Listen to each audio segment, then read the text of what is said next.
And that's another thing, like buying an add-on. Like, that's something that would have been unheard of in the 80s. Like, you buy I Yoshi's don't Island. know. I don't know if you really think that one through too much.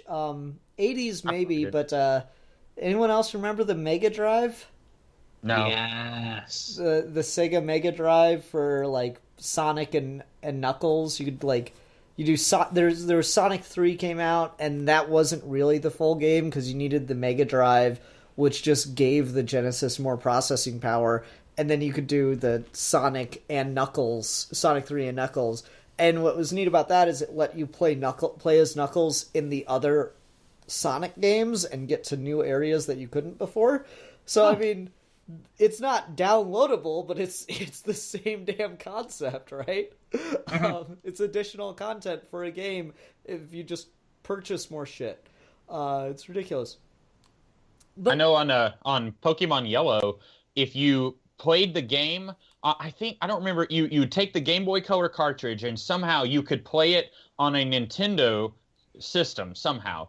And if you did that with Pokemon Yellow, you could teach your Pikachu Surf, but you could not do that if you played it on the Game Boy Color. But there was like one character in the game who would say something like, "Hey, did you know you can teach your Pikachu Surf?" You can only do it if you have the Nintendo system. And I remember really wanting to do that when I was a kid, but I never had the Nintendo system, so I never did it. And so I guess that was more of a thing than what I realized.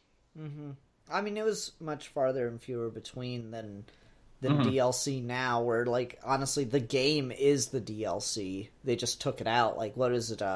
Battlefront 2's getting ripped for a lot of that shit, isn't it?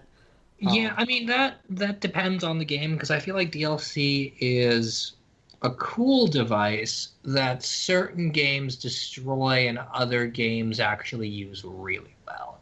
Um, Battlefront's a good example of the game is worthless, and even the DLC added is kind of worthless. Um, like the new Battlefront games are terrible.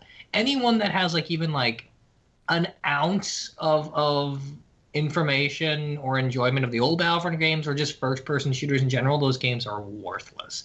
Like I talk about not having a learning curve. The Battlefront games are so bad. You don't need a learning curve. If you just jump in and start hitting things, it'll be fine because there is no strategy at all.